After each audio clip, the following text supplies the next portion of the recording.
Merc. Slime, we prefer the term dopamine drip, please. Okay, of course, yes. Dopamine it is. So we got PewFat and Trif and Overtriforce. That's actually pretty high level. Oh, it's winner's quarters. Yep. Who's Trif? Triphasia. He has since shortened his tag. Do you know who that is? No, I don't. Do you know anything? He is, I'm going to big guess. I think he's European. I got it. We actually have a flag right there. They're from for sure. Spain. That's the Spanish flag. And love that Spanish flag. Yeah, me too. Okay, and Overtriforce obviously is a long-time, like, legendary Sheep player. He's been playing the game for, a very long time. What do you think it was about PewFat that just made them kind of want to solve doubles? Is it just the power of friendship and love?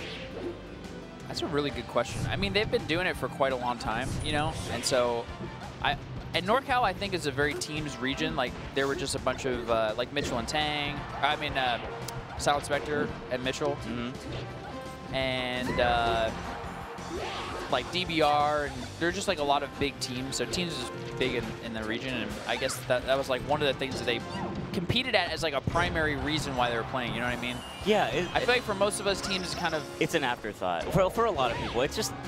I don't know, singles sort of hits you in a way that teams doesn't. And well, I mean, and then the truth is, like, just straight up logistically, to play singles, all you need is yourself. To play teams, you need a homie who will play with you and probably 2 other people. So it's just harder to get good teams practice. You know what the worst thing is to hear at a setup? Doubles money match? Oh my. It's like, dude, just please. Because you know that no matter what skill level you are, you're getting headhunted, you know? Yeah. Because you're most likely just sitting there with a random other person playing singles. And you're just like, okay, and then clearly a team has walked up to you and said, do you guys want to play it by all of our rules and none of yours? Also, on the off chance that you are playing with your teammate at a major, which is, you know, probably not the most optimal thing. You want to play other people. Yes. But yeah, teams is great. But I think much like gambling, you're either born with a gene or you're not. However, I think there's also something that happens with teams in that players that have played the game for a long time find it to be the superior format. Much like Armada, also people that aren't as good as Armada, they just end up playing teams. Mm-hmm. It's the only thing they want to air. I don't know. It's genetic. It could be that, like, the complexity of teams, because it kind of opens up again, you know, where I think there's probably just more opportunities to be creative, which I think is something that for the people who really love Melee, I don't know if you agree with the Slime. Actually, I do know that you agree with it because it's part of Melee. Like, when you get those moments where you can combo however you want, you can be creative, you can improv, that's like so sick. It is, yes. And so you feel accomplished and you feel new and refreshed. Yes. Yeah. And in singles, like, as we get better and better and better, as the metagame gets, you know, more and more and more complex, each situation becomes more, you know, kind of solved and familiar. And so I wonder if in teams, like, you know, that reaction from SFAT right there, just on the down tilt, you just gotta get there and up smash. I like wonder if that's like just a hint of what it used to be like, where you didn't really know what was gonna happen. Yeah. You just can't control it all. I can see that. And then the top level often for top players is like, it just, like you said, it feels solved. Even though it's not. Melee is one of the most creative fighting games to ever exist, but there are situations where you always hear like, oh yeah, she can't win there or whatever. It just narrows, right? Over time, like, we start not knowing anything, and so the possibilities are endless. And then we figure out roughly the shape of it, and then we figure out some of the details. Exactly. But yeah, in teams, there's like just too much. Wait, what's your thoughts on, like, when you're the last guy alive and it's like 3 stocks, 4 stocks? Like, it's a big comeback you're gonna have to make. Do you try? You gotta try. Are you a trier? Have you ever given up? Yeah. When's the last time you LRA started?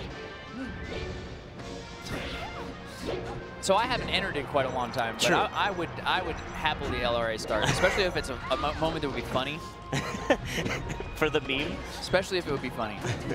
You know what my favorite and least favorite thing of all time is, and I've done this many times. Ooh, I like that. Oh, dude, he dropped the other tournament to try to save Zach. He's sick. I remember one time I lost my last stock, right? And then I took my homie's stock. Oh my God. There it is. Teams. You know what I find crazy is how they figure out, like, it's like just at the moment where it was a 2v1, they're already set up, like, with a, you know what I mean? Yes. I feel like I've thought about this a lot, like, after seeing how good the good teams are at getting that. like I try to get in that position, but I feel like every time I'm just never even close to starting it, you know, like a kind of death combo like that. I feel like if I get a 2-piece with my teammate, I'm like, oh, we are PewFat. We did it. Exactly. We did it. But what you were saying, LRA starting. Oh, I remember there's a couple times where I would die, I lost my last stock, and then I would take I would borrow stock, what do you call it, stock steal? Yeah, you just, take And then I came down, and then I would just knee, and it would hit my homie, and they would die. So it's just like I took Blood it's like I took so much, yeah. It's like such a huge sacrifice. It's like, oh my god, I'm so bad at teams. Yeah, I used to just be an attack my teammate kind of guy. Yeah, it's so interesting. Like, if teams often, when you start it out, it's like, oh, you're just playing 1v1, but there's also, it's like during the same time. It's like that weird 20XX mod. Yep. Oh, that's what you get for grabbing. You don't get a free grab. Yeah, that's one of the huge things I think in teams is like punishing people for their good grabs. Yeah, it's like if you can't do that, it's just another way. It's complex. It's like, oh, I got that grab in singles. That was earned and that was fair. Yep. But in doubles, you get up smash. And it's one of those things you kind of have to start thinking about as like a new way to whip punish, because you just can't do it in singles. I find that I never even thought about it until, you know, Mango told me, hey, you got to do something about that. And then I was like, oh, okay. What was your static teammate back in the day? So my only real static teammate was Pac-Man, who I've mentioned many times, an East Coast guy. Blue Laser, that's the I killed Mufasa 2 when I double Falcon punched Sensei and Zangazin off stage, and they both died. What a feeling. Yes, that was. Did you peak then? No, but it was a big moment for Bobby Scar, I gotta tell you. I remember as soon as they both got Falcon punched to end the game, I looked around and I was like, somebody told me that was recorded. Somebody tell me that my flying double Falcon punch off stage to kill both of my opponents and end the game was recorded.